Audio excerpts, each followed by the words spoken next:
Imagine watching your home being torn apart by your own neighbor. Not an accident, not a mistake, a deliberate act of hate. But here's the twist. He doesn't know the camera is rolling, and soon karma will hit harder than he ever expected. It was a typical sunny afternoon in a quiet suburban neighborhood. The air was warm, carrying the soft scent of freshly cut grass. The hum of lawnmowers filled the distance, a sound that often signaled the calm of a peaceful weekend. Neighbors waved as they passed by, each absorbed in their own little bubble of suburban life, unaware that today would not be like any other. But then everything changed. The idyllic scene was shattered as the sound of loud stomping feet broke through the stillness. The camera zoomed in, revealing a man, a white man in his 50s, striding across the destroyed front yard of a house. His plaid shirt flapped with every exaggerated step, his face twisted with rage as he stomped around, kicking debris, shoving aside items that didn't belong to him, and laughing under his breath as if the destruction was some kind of sick joke. Behind him, the house was wrecked. Holes gouged through the walls, windows smashed in with reckless abandon, and the lawn, once neatly manicured, was nothing but a mess of torn-up earth and scattered garbage. It was clear that this wasn't an accident. The destruction was deliberate, a calculated attack on something, someone. Yet, amid all the chaos, one thing stood out that Tom Wilkins, the man with a heart full of hate and entitlement, failed to notice. He hadn't seen Derek Carter standing right in front of him, holding up his phone, silently recording everything. The screen of the phone flashed, capturing the entirety of the destruction, the fury in Tom's eyes, and the twisted joy he seemed to take in ruining someone's life. But more than anything, the video captured something even more damning. Tom didn't know how much trouble he was about to find himself in. Derek Carter, a black man in his late 30s, stood firm, his phone held steadily in front of him. His face showed no anger, no immediate response, just a quiet resolve as he documented the chaos in front of him. His navy blue polo looked clean against the backdrop of the destruction, contrasting sharply with the violent image of his neighbor wreaking havoc on his property. Derek didn't need to speak. His silence was the loudest statement of all. He wasn't going to stand down. He was going to capture the evidence. He was going to make sure this moment would never be forgotten. Behind Derek, in the background, stood his wife, Lisa Carter. A Latina woman in her mid-30s, Lisa wore a pink top and jeans. Her arms were crossed tightly over her chest as she watched the scene unfold, with a cold, unreadable expression. She knew something that Tom Wilkins did not. This moment, this video was going to expose everything. It wasn't just about property damage anymore. It wasn't just about him stomping across their yard. It was about his attitude, his actions, and the truth of his hatred being laid bare for everyone to see. Lisa had seen the signs of Tom's aggression before, the subtle comments, the gestures that spoke volumes even when he wasn't speaking directly to her or Derek. She had watched him from her window many times, noting how he would look at their family, how he would stare just a little too long, as if measuring them up for some wrong he would later try to make right in his own twisted mind. She knew that today was no different. Tom had made his choice, and now it was time for the world to see what kind of man he really was. The camera zoomed in on Derek's face as he continued to film, his eyes unwavering as he recorded the destruction. There was no rush to confront Tom. Derek knew this was bigger than any confrontation. He knew that the video, the proof of Tom's actions, would be the reckoning that Tom didn't see coming. He wasn't just tearing up a house. He was tearing down the walls that had protected him for so long, walls built from privilege and prejudice, ignorance and entitlement. Tom, meanwhile, was oblivious to the fact that his reckoning was already being recorded. He continued laughing, kicking the mailbox, his actions growing more erratic with every step. The destruction continued, and with it, his confidence. He was too self-assured, too full of himself to even acknowledge that the very thing he took for granted, the protection that came from his race, his position in society, was slowly slipping away with every click of the phone's camera. As he laughed and shouted curses, Derek's face remained focused and calm. He didn't need to raise his voice. He didn't need to say a word. The camera was doing everything it needed to do. Lisa shifted her weight slightly, but her stance remained firm, as if she had known all along that this was the day they would stop letting things slide. Her silence was as loud as Derek's actions, as powerful as the storm of retribution that would follow. She knew the truth was coming, and it would change everything. And as the video continued to roll, one simple truth echoed in the air. Karma was on its way. For months, Derek Carter and his wife Lisa had endured the worst kind of neighbor, a man who, despite his outwardly friendly demeanor, was a walking embodiment of toxic hate. Tom Wilkins, the so-called nice neighbor, seemed to take pleasure in making their lives difficult. And it all started so subtly, it almost went unnoticed at first. It began with small, passive-aggressive comments. At first, Tom seemed like the kind of neighbor everyone hoped for, always willing to chat over the fence, offering a smile, a wave, or a word of advice. But it didn't take long for Derek and Lisa to realize that Tom's seemingly benign behavior was anything but. It started with complaints about noise. At first, it seemed like an honest request, perhaps a sound system too loud or a weekend gathering that ran a little too late. But the complaints were frequent, and, strangely, they never seemed to align with any real disturbances. He would complain about music that wasn't playing, or the noise that wasn't coming from their yard. It was as if Tom was trying to find reasons to make them feel unwelcome. Then, the calls to the homeowners association started. Tom, ever the concerned neighbor, began reporting every little thing he could, small issues with their lawn, a broken fence panel, or even the way the flowers were arranged along their driveway. Lisa, a meticulous caretaker of their home, was puzzled. She took pride in keeping their property looking its best.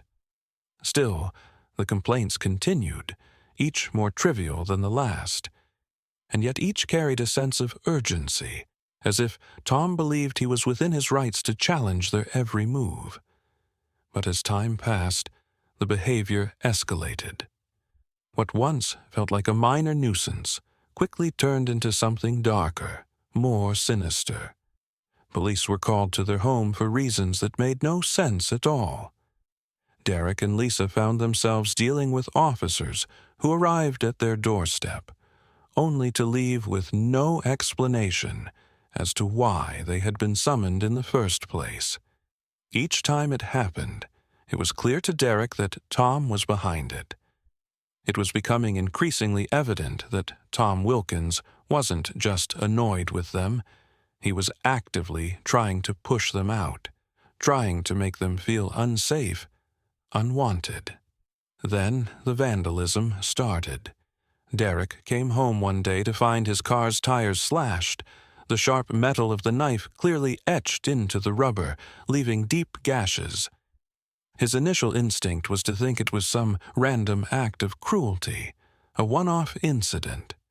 But, as days passed, more damage followed. Their garbage bins, which were always neatly lined up by the curb, were defaced. In dark spray paint, someone had written threats. Ominous, violent words meant to instill fear. "Leave now. You're not welcome here." It wasn't a random act. It was deliberate. Tom Wilkins was sending a clear message. He wanted them gone. And now, it was no longer just about petty complaints. This was personal. Lisa was shaken, but Derek knew better than to ignore the signs. He'd watched enough to understand that Tom wasn't going to stop on his own. The escalation had gone from annoyance to harassment, and now it was bordering on criminal. Derek had spent enough time growing up in neighborhoods where such behavior was part of the landscape. He had seen how people like Tom could escalate, how hatred could fester quietly in the background until it broke out into something worse. He knew that sooner or later, Tom would go too far. One night, as he stood by his window, watching the neighbor's silhouette move across his own lawn, Derek made a decision. He wasn't going to let Tom hurt his family any more than he already had. If Tom ever crossed the line, if he ever decided to act on his hatred in a way that could endanger Derek, Lisa, or their home, Derek would be ready. He would be ready with evidence, ready to expose Tom for what he was. Derek didn't want to escalate things unnecessarily, but he knew the time might come when things would break. He wasn't going to wait until it was too late. A camera would be his defense, a way to capture the truth when Tom inevitably revealed his true nature. And so he prepared. He kept his phone charged and ready, knowing that the day would come when he would need to record the moment of reckoning. It was a quiet, unsettling understanding between Derek and Lisa. They didn't talk about it much, but they both knew the tension was building. They knew their neighbor's hate wouldn't stop on its own. And when the moment came, when Tom finally crossed the line, they would have the proof to bring his actions to light. What neither Derek nor Lisa could have known, however, was how quickly that moment would arrive. Tom Wilkins would soon destroy their home, literally and figuratively. Unaware that his every move was being captured on camera, his reckoning just a click away. And for Derek, that camera would be his weapon, his only way of making sure Tom's hate didn't go unchecked. It was a day like any other, or so Derek thought. The sun was shining, the air still warm from the afternoon heat, the kind of quiet day that should have just faded into the routine of suburban life. Derek was standing near his front door, his phone in hand, a few steps away from the window, when the peace of the neighborhood was suddenly shattered. Without warning, without explanation, Tom Wilkins appeared like a storm. There was no hesitation, no polite knock, or even a passive complaint. Just Tom, charging across Derek's front lawn, his face twisted into a grin that sent a chill down Derek's spine. The kind of grin a person has when they're about to do something they know they shouldn't. Something destructive. Tom didn't bother to walk. He stomped, each step like a proclamation of aggression. Without slowing down, he kicked the mailbox clean off the post, sending it tumbling across the yard. He stood over it for a moment, his laughter echoing across the street, as if the act of destruction was some sort of twisted joke. Derek, still standing by the door, didn't flinch. He didn't move. He wasn't surprised anymore. The destruction was exactly what he had expected. But now the camera was rolling. Tom didn't stop there.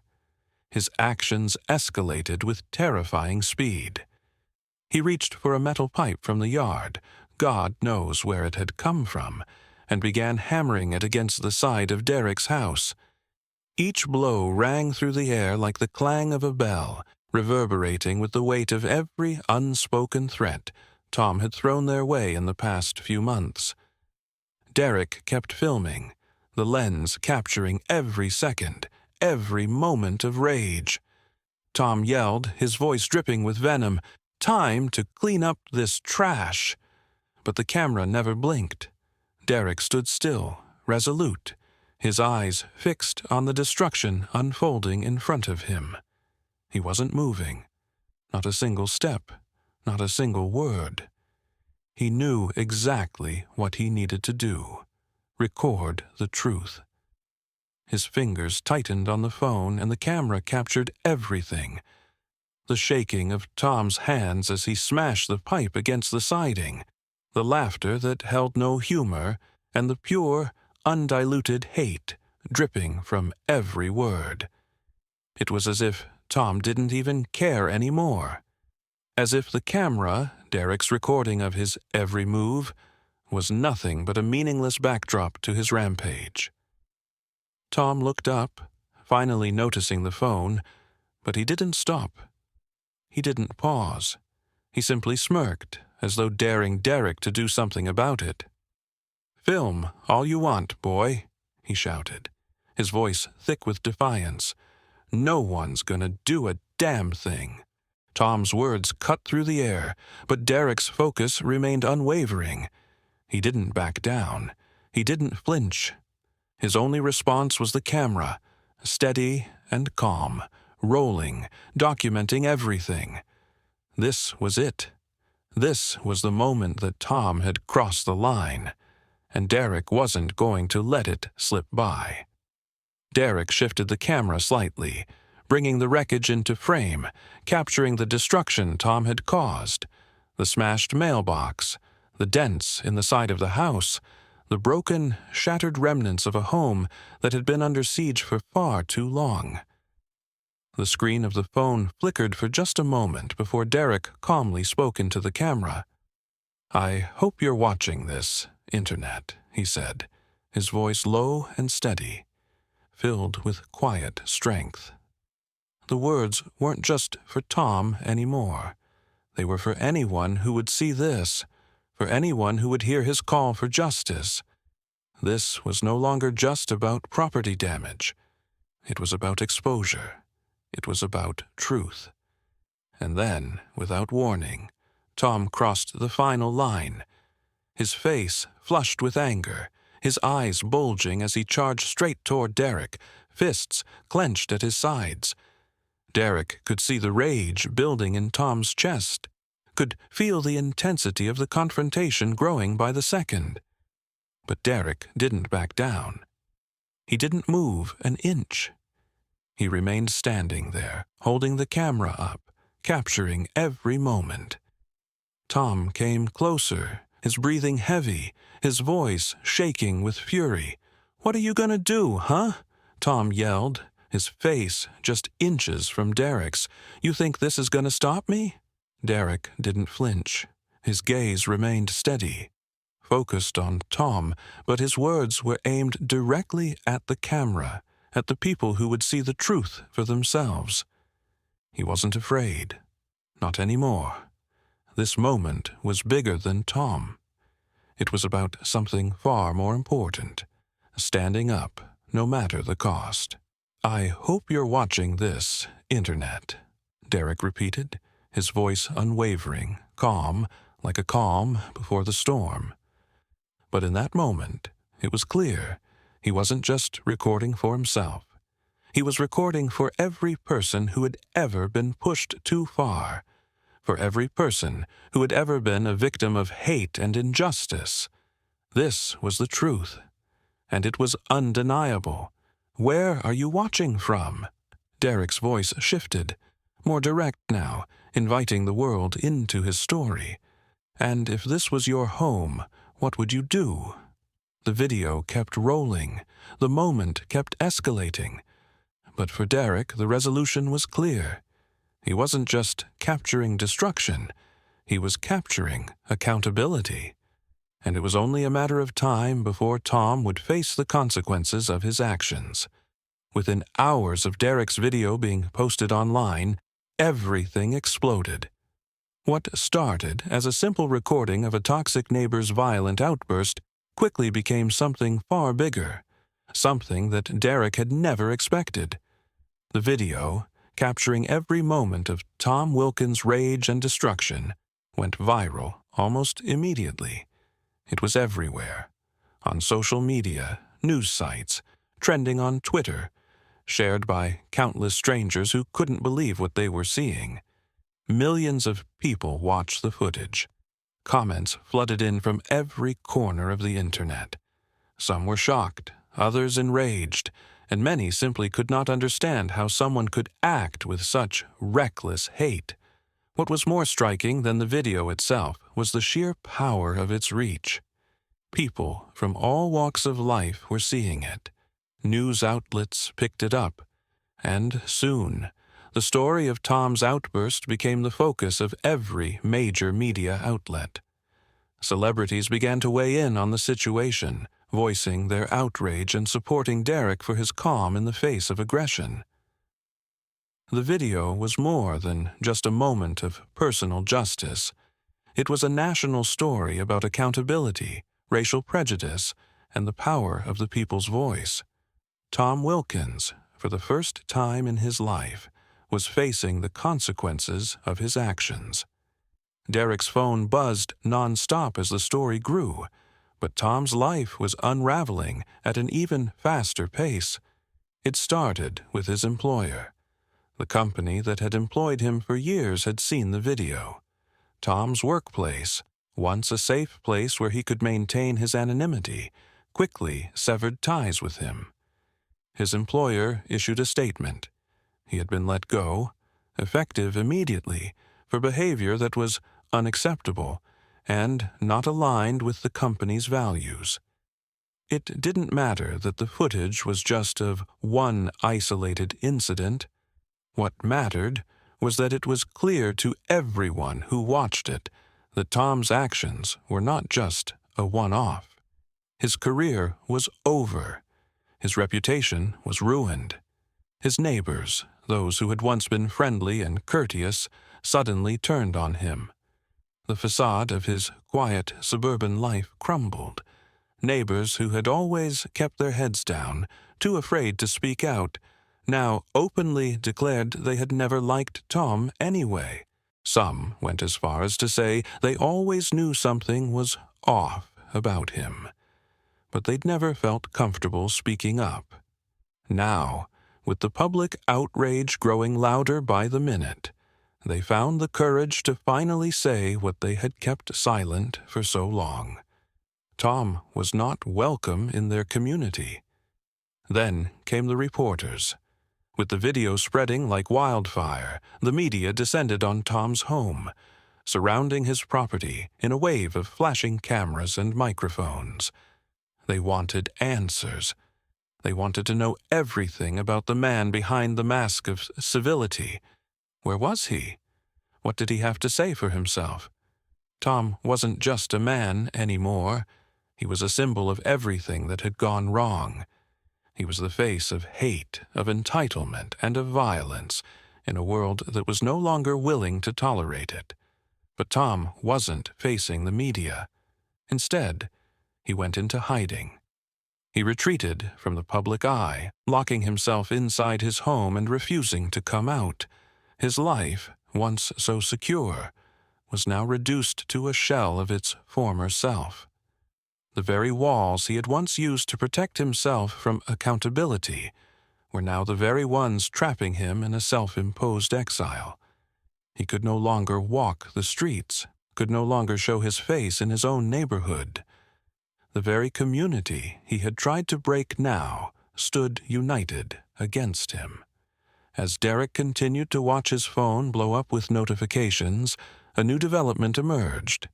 It wasn't the reporters, the media outlets, or the concerned neighbors calling. It was the police. Derek's phone rang, the caller ID showing an unknown number. He hesitated for a moment before answering. "Mr. Carter?" The voice on the other end was calm but firm. "We need to talk about what happened." Derek's stomach dropped. His mind raced. What did they want from him? Had the police seen the video? Did they want to take action? Was it possible they could do something about Tom's behavior? He took a breath, steadying himself before speaking. "I'm listening," Derek said, his voice measured, as if bracing for whatever was to come. The officer on the other end explained that after seeing the video, they had opened an investigation into Tom Wilkins' actions. The destruction of Derek's property was one thing, but the clear evidence of hate-fueled behavior was something that couldn't be ignored. They needed Derek's statement, and they needed to know more about the context. The officer asked if Derek could come to the station and provide further details. They wanted to make sure the investigation moved forward, and Derek's evidence, the footage, would be crucial. Derek agreed, his heart still racing from the phone call. For so long, he had been the victim of Tom's cruelty, silently enduring the harassment. But now, everything had changed. The video had forced the world to see the truth, and finally, Derek was no longer alone in his fight. He wasn't just recording for his own safety anymore. He was recording for justice. As Derek prepared for the meeting, he realized something. He had always known that the right thing to do was to stand firm, to never back down. But the overwhelming response to his decision to record had shown him something he hadn't expected. The power of truth, the power of exposure, and the power of standing up, even when no one else would. It wasn't over. It was just beginning. Karma arrived swiftly for Tom Wilkins. The fallout from his violent outburst had snowballed into something he could never have predicted. His life, once filled with small slights and the comfort of his own misguided sense of superiority, had unraveled in ways that he could never repair. The police, after reviewing the footage, quickly moved forward with charges. Tom was officially charged with property destruction and harassment, both serious crimes that spoke not only to his reckless behavior, but to the deep, festering hatred he had harbored for his neighbors. The community now saw him for what he truly was, no longer just a nuisance, but a man whose actions had crossed the line into something criminal. Derek had no idea how much power a camera could hold until it was too late for Tom to undo the damage. Derek's recording had not only exposed Tom's destructive behavior, but it also forced the legal system's hand. Tom was required to pay for all damages, every broken window, every dent in the siding, every shattered part of the mailbox he had destroyed. The amount was substantial, but it didn't matter to Derek. He had made sure that Tom would face the consequences.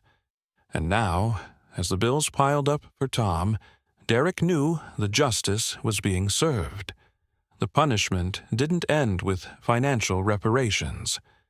As part of his sentencing, Tom was ordered to complete community service, an ironic twist, considering where he would be serving. The courts had chosen a predominantly black neighborhood for Tom's community service. It was a calculated decision, one that would expose him to the very people he had spent so long demonizing. For the first time, he would have to face the very community he had tried so hard to push out. The justice wasn't just in the form of legal repercussions. It was a chance for him to see the world through the eyes of the people he had tried to oppress. While Tom's life spiraled downward, Derek and Lisa began to rebuild their own lives, piece by piece. They had been through too much to let this man continue to control their sense of safety. The very first thing Derek did after the dust settled was replace the mailbox, the very symbol of Tom's aggression against them. The new mailbox was sturdy, standing tall and proud in front of their home, a small but meaningful reminder that their lives would no longer be affected by Tom's hatred. But they didn't stop there.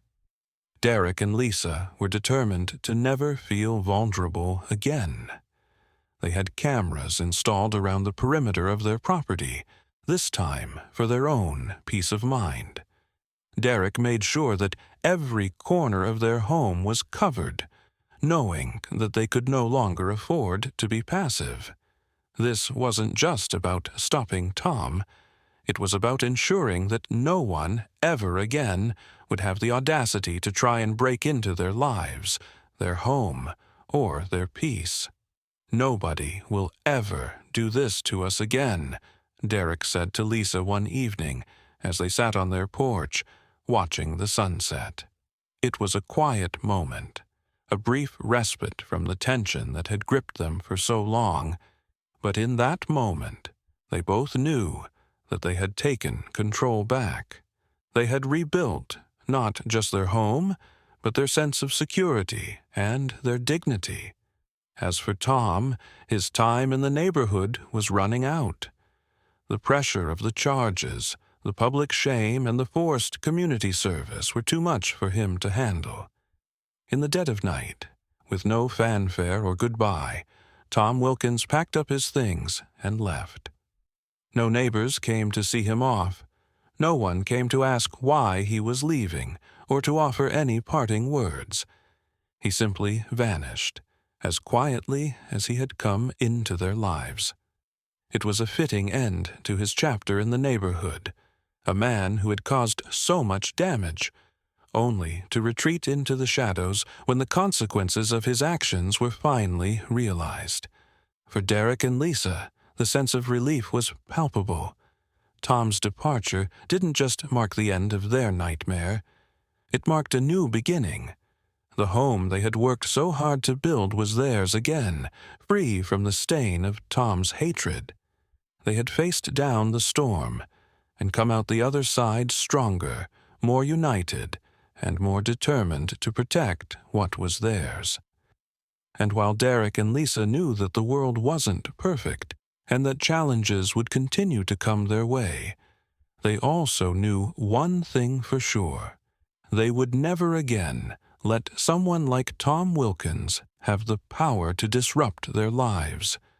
They had taken back control, and they were never going to let it slip again. The sun was setting on the quiet suburban neighborhood, casting a soft golden glow over Derek and Lisa's restored home. Their house stood tall in front of them, no longer just a place of refuge, but a symbol of resilience, of victory over adversity. The mailbox, a simple object, yet one that had come to represent so much more, stood proudly at the edge of their driveway, untouched by the destruction that had once marred their property. It was sturdy now, a new beginning, and Derek stood beside it, his arms crossed, a sense of calm determination in his eyes. He was no longer just a victim. He had become a symbol of strength. Lisa stood beside him, her expression quiet but resolute. There were no words needed between them. They had weathered the storm together, had faced down their worst fears, and now stood together in front of the life they had rebuilt. Their peace had been hard-earned, but it was theirs. They had no fear left, no hesitation in their stance. They had fought for their home, for their safety, and in the end they had won. As Derek turned the camera one last time, capturing the mailbox standing strong, his eyes flicked toward the screen. He knew this final shot would be just as important as the video that had started it all. The camera now recorded the scene of them standing together, strong, with their lives back in their hands. He held the phone steady, his voice steady, as he spoke the words that summed up everything they had been through. Some people think they're above the law, above consequences, above karma, but they never see the camera rolling until it's too late. The words were simple, but they carried a weight that Derek knew needed to be said. He had always known that the right thing to do was to stand firm, to never back down in the face of hate or destruction. But this was more than that. This moment wasn't just about one man's cruelty. It was about something bigger, the idea that no matter how powerful someone might think they are, no one is untouchable. No one is beyond the reach of truth. Not when the world is watching. Derek paused, holding the camera still for a few moments as his eyes lingered on the mailbox. There was a feeling of finality in the air, of a story coming to a close.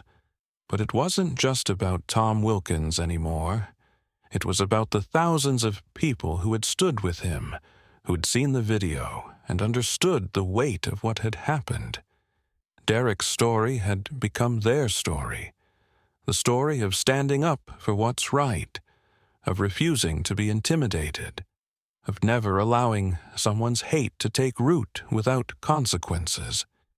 He turned his eyes back to the camera, and for a brief moment his expression softened. The fight had been won. The worst was over. "What time is it where you are?" Derek asked, his voice calm but introspective. "And if you caught this on film, would you have posted it?" The question wasn't just rhetorical. It was a challenge, a reflection of the power of action, the importance of being a witness, and the impact of standing up when the truth needed to be seen. Derek had never expected that one simple video could turn into something so powerful. He had never imagined that his quiet act of resistance would lead to such a massive shift, not just in his own life, but in the lives of countless others who saw what had happened and chose to make a stand themselves. In the background, the house that had once belonged to Tom Wilkins now stood vacant. The "For Sale" sign stood like a silent witness to the unraveling of Tom's life. A man who had once thought he could destroy others without facing any consequences. But Tom's departure was the final punctuation in this chapter. He had moved out in the dead of night, leaving without a word, without a single goodbye. The neighborhood was free from his hatred. It was a quiet victory, but it was victory nonetheless. Derek Carter, in his navy blue polo, stood tall as ever, his eyes filled with justice and resolve. His phone, now lowered, still recorded the quiet triumph of their resilience, of their refusal to back down. Lisa, standing beside him in her pink top, said nothing, but everything was understood in the silence. They had won. They had stood firm in the face of hatred, and now they could walk forward, unafraid. And in the end, as the camera finally shut off, the Carters knew that the lesson of this moment wasn't just about one neighbor's reckoning. It was about something far bigger, that the power to change things was always in their hands, and that justice, no matter how long it takes, would always find its way.